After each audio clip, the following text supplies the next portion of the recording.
They took my tuition. They took my future. They took the one thing they had sworn to protect since I was 8 years old. Most people, when they hear this story, expect me to have fought, to have screamed, to have thrown something across the kitchen and demanded answers. I didn't do any of that. I sat at the dining table, I heard the words, and I nodded. And then I walked to my room, closed the door very quietly behind me, and I started making a list. By the time my parents understood what they had actually done, not just to my savings account, but to the relationship we had, I had already rebuilt my entire life without them in it. And I want you to understand something before we go any further. I did not do this out of anger. I did not do this out of spite. I did this because when someone shows you very clearly what you mean to them, the kindest thing you can do for yourself is believe them. My name is Natalie. I grew up in Richmond, Virginia, in a house that looked perfectly normal from the outside.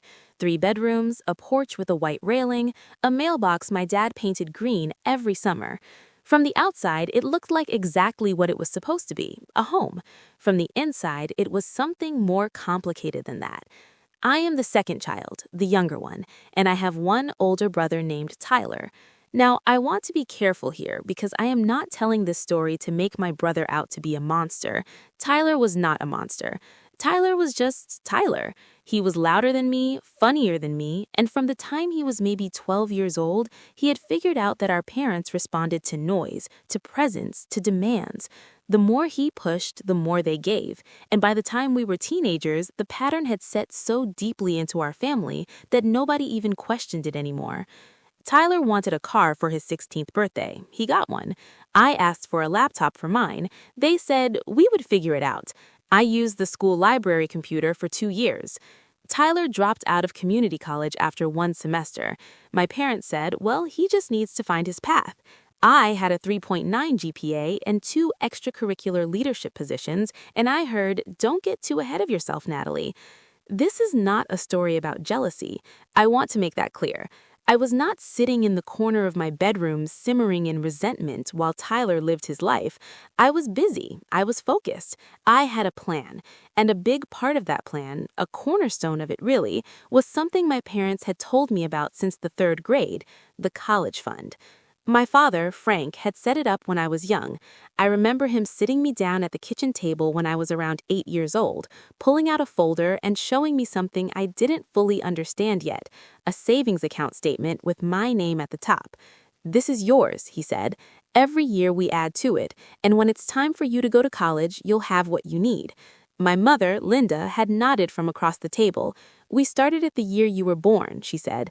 It's your foundation. I held on to that word, foundation.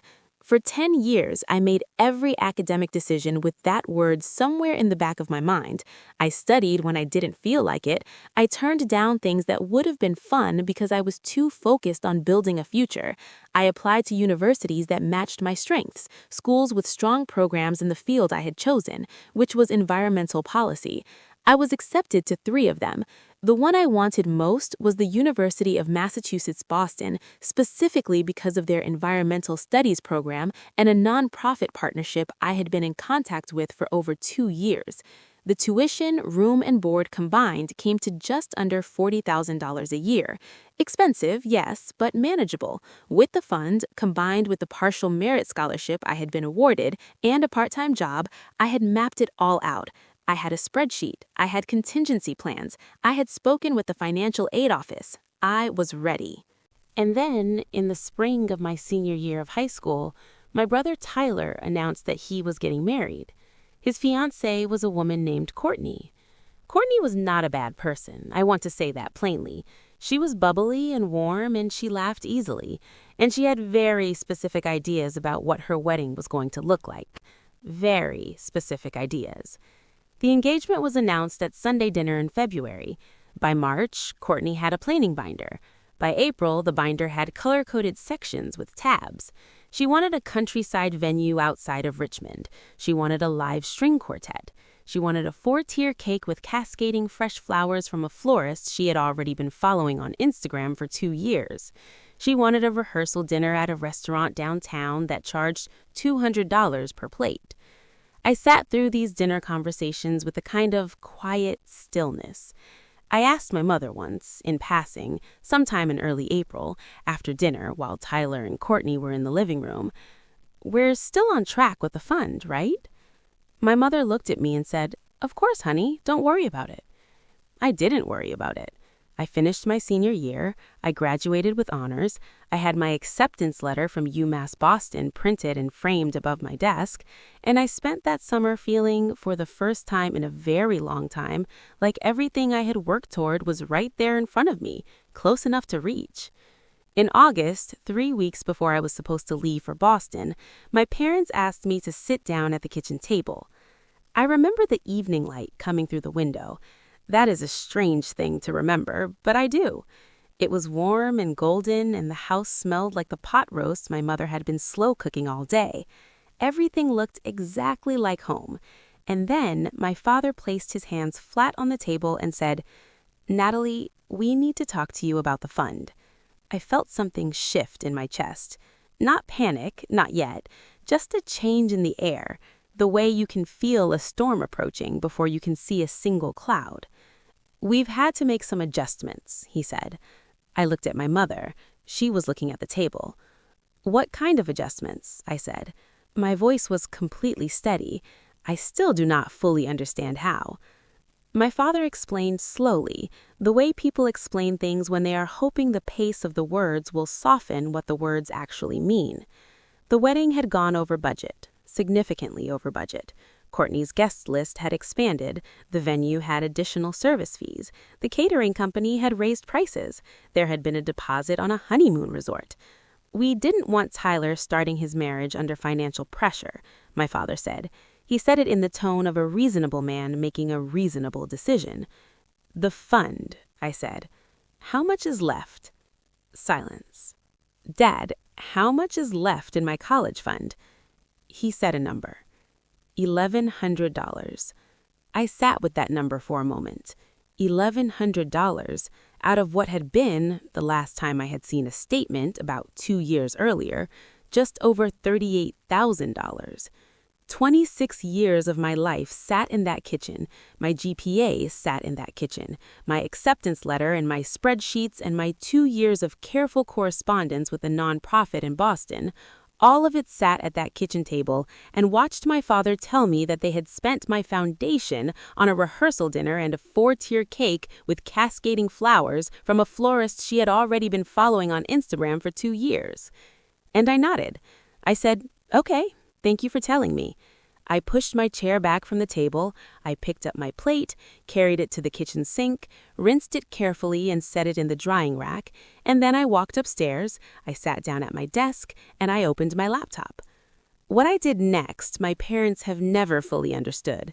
They assumed, I think, that I cried, or that I called a friend. Maybe they hoped I was quietly researching community college options near Richmond, something that would keep the situation contained, keep me close enough that the fallout could be managed on their timeline. I was not doing any of those things. I was opening the financial aid portal for UMass Boston. Here is something most people do not know unless they have reason to look for it. There are scholarships, emergency grants, and additional financial aid resources that exist specifically for students who experience a sudden, significant loss of expected family contribution. It is not prominently advertised. It is not something that guidance counselors always mention. But it exists, and I knew about it because I had spent 2 years reading every piece of financial aid documentation I could find. Not out of worry, but out of thoroughness. I believed in being prepared. I had always believed in that. I sent an email to UMass Boston's financial aid office that same night. I explained my situation directly and without embellishment. I listed the gap between my original plan and my current reality. I asked about emergency grant options, additional merit-based awards, and whether work-study placements were still available for incoming freshmen. Then I made a second list. This one was different from any list I had made before. Over the next 3 weeks, those final weeks before I left Richmond, I made quiet, careful changes. I updated the beneficiary on a small personal savings account I had opened at 16 with money I had earned babysitting. It held about $2,000. It was mine. I changed my mailing address on every account, every subscription, every piece of correspondence to a P.O. box I planned to rent near campus. I researched Massachusetts student rights and tenant laws because I wanted to understand on paper exactly what full independence meant and what protections existed. And I called my grandmother. Her name was Eleanor. She was my mother's mother, 72 years old and the sharpest person in our extended family by a significant margin. She had always treated Tyler and me with an equal and careful fairness that nobody else in the family seemed to notice or try to replicate.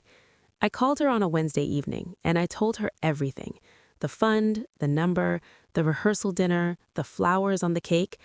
I told it without crying and without raising my voice, and Eleanor listened without interrupting once. When I finished, she was quiet for a moment.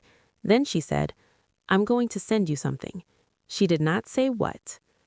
3 days later, an envelope arrived at our house addressed to me. Inside was a personal check made out in my name for $5,000. The note read, "For your foundation, Grammy L." That was when I cried. The only time, through all of it. I sat on the floor of my bedroom with that note, and I cried until I had nothing left. And then I washed my face, I folded the check carefully into my wallet, and I got back to work. The financial aid office at UMass Boston responded within 4 days. They approved an emergency institutional grant of $8,000 and offered me a work-study placement in the environmental studies department itself, meaning I would be working directly with faculty in my chosen field while earning income toward my tuition balance. Combined with my merit scholarship, Grammy Eleanor's check, and a weekend waitressing job I lined up before I even arrived on campus, I had covered my first year. I left for Boston on a Tuesday morning in late August. My parents drove me to the bus station. My mother hugged me on the sidewalk and said she was proud of me. My father shook my hand and then changed his mind and hugged me instead. He said, "You're going to be fine, Natalie." I believed him. Not because he had earned the right to say it, but because I had earned the right to know it was true. The first month at school, I kept a quiet and carefully managed distance from my family back home. Not dramatically. There was no announcement, no speech, no pointed silence. I simply did not call very much. When my mother texted, I replied briefly and warmly. When my father called, I answered, kept it short, kept the temperature of the conversation comfortable enough that nobody could point to a specific moment and say that was when everything changed. I was learning something during those weeks that I did not yet have language for. I was learning the difference between distance as cruelty and distance as survival, and I was deciding, very slowly, where I wanted to land. By October, I had made my decision. There would be no confrontation, no letter, no list of grievances or conditions, no family summit where I would sit across from my parents and explain, point by point, exactly what they had taken from me and what I expected in return. Those things require the other person to believe they have done something that requires addressing. And the truth, which I had started to see very clearly in the quiet of my dorm room, was that my parents did not believe that. In their version of events, they had made a painful but necessary choice for the sake of the family. They had trusted Tyler to figure it out because Tyler always figured it out. That was the sentence that finally settled everything for me. Not the money. That sentence. They had spent my college fund precisely because they trusted me to survive losing it. They had looked at both of their children, weighed them quietly without ever saying the words aloud, and decided that Tyler was the one who needed to be given things, and Natalie was the one who could be made stronger by having them taken away. She would be fine. She always was. And they were right, in a way. I was fine. I was more than fine. But surviving something and forgiving it are two entirely different conversations. I was only prepared to have one of them for the foreseeable future. In November of that first year, I called Grammy Eleanor. I told her how classes were going, about the work-study placement, about a professor named Dr. Helen Carter who had flagged my first research paper with a note that said, "Come talk to me about this," and then proceeded to introduce me to 2 people working in the exact area of environmental policy I had always wanted to enter. Eleanor asked good questions and laughed at the right moments, and at the end of the call said simply, "Are you going home for Thanksgiving?" I said no. I'm going to stay here this year. She said, "Good." And she asked nothing else because she understood everything. I spent Thanksgiving with my roommate Jasmine and her family, who lived about 45 minutes from campus, in a small and warm house full of people talking over each other at the dinner table. Jasmine's mother sent me home with enough leftovers for 3 days and said, "You are welcome here anytime, sweetheart." When my parents called that Thanksgiving evening, I let both calls go to voicemail. My mother's message said they had missed me. My father's message was shorter. "Hope you're having a good holiday, Natalie. Call us when you can." I texted back, "Happy Thanksgiving. Hope it was a good day." And that was the exact size of the door I had chosen to leave open. No wider, no narrower, just exactly that. Over the months that followed, that door stayed precisely that size. My mother began calling more frequently in the spring, not every day, but with a new quality of urgency, a question under every question. Was I okay? Was I angry? Was I okay with her? I told her I was fine. I told her school was busy. Both of those things were completely true. In April, 8 months after I had left Richmond on that Tuesday morning, Tyler called. This surprised me because Tyler and I had never been the kind of siblings who called each other just to talk. We were friendly when we were in the same room and distant when we weren't. Cordial in the way that people are when they grew up in the same house and love each other in theory, but never quite figured out how to in practice. So when his name appeared on my phone screen on a Wednesday afternoon, I answered with genuine curiosity. "Hey," he said. "How are you?" "Good," I said. "You?" "Yeah." A pause. "Mom's upset. She thinks you're avoiding them." "I'm busy, Tyler." "Natalie." Another pause, longer this time. "I know what they did with your fund. I didn't know the full picture until after the wedding. Courtney mentioned it and I put it together. I didn't know they had used your account specifically. I didn't know the number." I did not respond immediately. I was sitting at my desk with the window open, watching the courtyard below where a group of students were tossing a frisbee back and forth in the pale spring light. "I'm sorry," Tyler said. "I'm genuinely sorry, Natalie. If I had known—" "What would you have done?" I asked, not unkindly, as an actual question. Silence. "I don't know," he said finally. "I would have said something." "Okay," I said. "Are you angry at me?" I thought about it honestly, the way I had been practicing thinking about hard questions since I started therapy that January.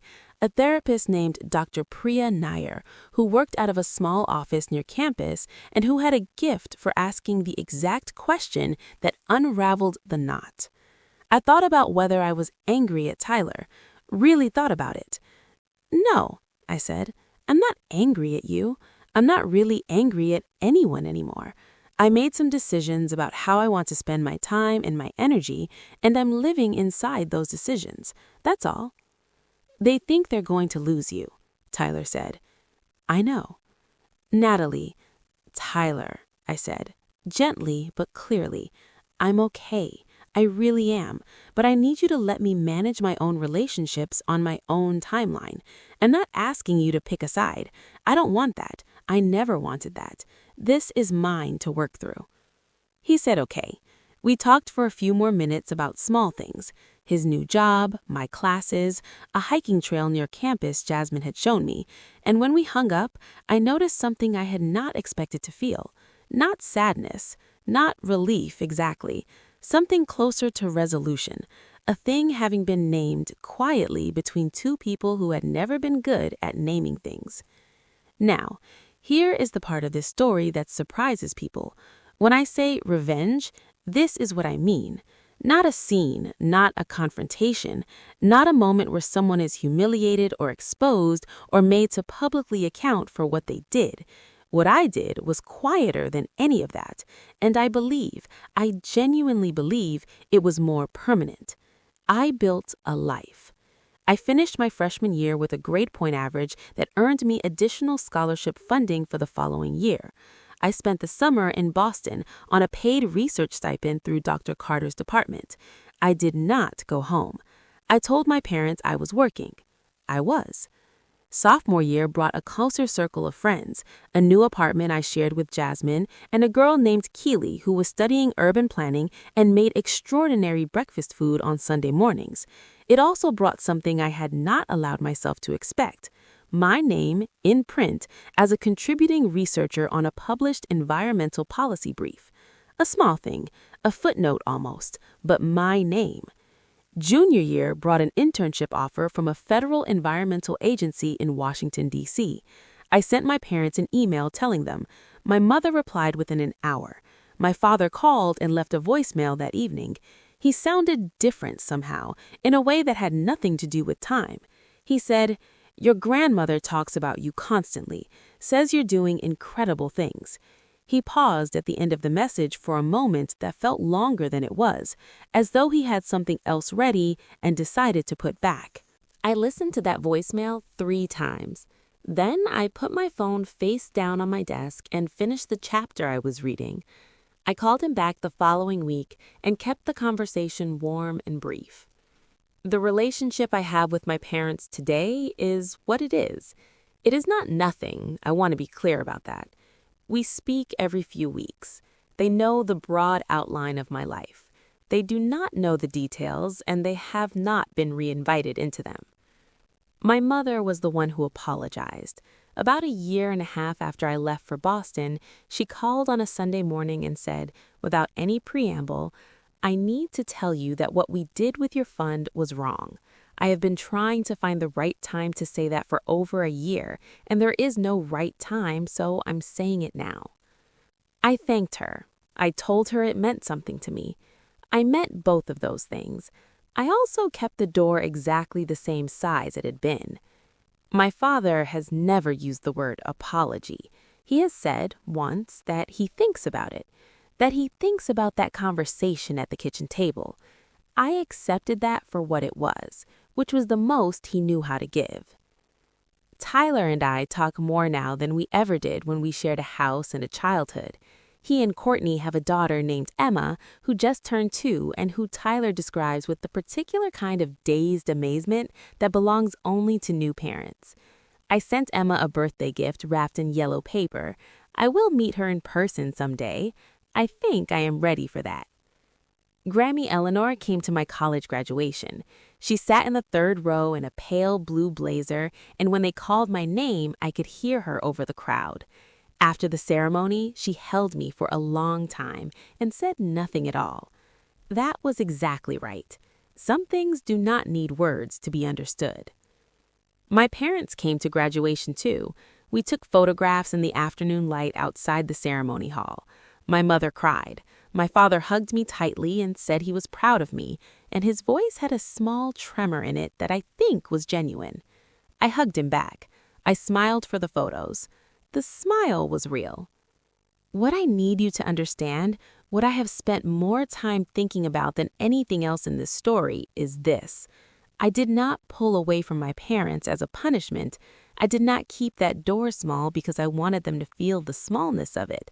I kept it that size because I had understood in the quiet of a dorm room in October of my freshman year that the space I gave people in my life needed to accurately reflect what those relationships had actually demonstrated themselves to be, not what I had spent years hoping they might eventually become. Hope is a beautiful thing. It genuinely is. But hope can also be, if you are not careful about it, a very elegant way of standing completely still while your own life moves without you. I stopped standing still. I started making lists, the kind that build things, the kind that do not wait for someone else to decide what you are worth before they get started. Dr. Priya Nair said something in one of our sessions during that first semester that I have returned to almost every week since. She said, the most powerful thing a person can do when they have been shown, not told, but shown through actions that they are the one expected to sacrifice is to simply refuse. Not dramatically, not publicly, just quietly, completely, and without apology. I think about that when people ask why I didn't demand the money back, why I didn't force a confrontation, why I didn't do the loud, visible, satisfying-looking things that feel like justice when you are standing in the middle of a hurt. The answer is that I know who I am. I am not someone who heals by burning things down, even things that deserve it. I am someone who heals by building. So I built. I built a career in a field I have loved since I was a teenager, sitting in a school library on a borrowed computer. I built a financial foundation so entirely my own that it does not rest on any promise made across a kitchen table. I built friendships that have become the kind of family you choose with full information and clear eyes. I built a relationship with myself, with my own judgment, my own worth, my own list of what I will and will not accept, that I would not trade for anything that was taken from me. I am in Washington, D.C. now. My apartment is small and bright, with south-facing windows and a narrow sill where I grow herbs and one deeply stubborn succulent that has survived 2 repottings in a full week of neglect and refuses categorically to die. I have decided to interpret this as a sign. My work is meaningful. My friends are people who know my full name and my full history and choose to show up anyway. My life has the texture of something I made, not something I was handed, and not something I survived in spite of having been handed nothing. Last October, Grammy Eleanor called me on my birthday. She said, "I want you to know something. When I sent you that check, I wasn't just giving you money. I was telling you that I saw you, that I had always seen you, that someone in your family had always seen you, even when it didn't feel that way." I told her I knew. I told her I had always known. She said, "Good. Now tell me about the work." So I did. I told her everything. The project, the people, the small unglamorous victories that add up to something real over time. And she listened and asked good questions and laughed in the right places. And at the end of the call, she said, "I'm proud of you, Natalie, for what you built, not for what you survived, for what you built." When I look back at that August evening, the golden light through the window, the smell of pot roast, the number my father said, I no longer feel the ache that used to live in it. What I feel now is something closer to a clear-eyed understanding. That was the night I stopped waiting. That was the night I understood that the foundation was mine to build, had always been mine to build, and nobody, not even the people who were supposed to lay the first stone, could take that away from me unless I let them. They gave me $1,100 and a kitchen table conversation I never asked for. I used both. If you are watching this and you have ever been the one who was expected to manage, to sacrifice, to figure it out, the one who was trusted to survive precisely because everyone knew you would, I want you to hear this clearly. Your response to that does not have to be dramatic. It does not have to be loud. It does not have to make a scene or go viral or be witnessed by anyone at all. It just has to be real. It just has to be yours. The most powerful thing I ever did was open a laptop on a Wednesday night in August in a quiet bedroom with the door closed and nothing but a list in front of me. Everything that came after was just the list, one line at a time, coming true.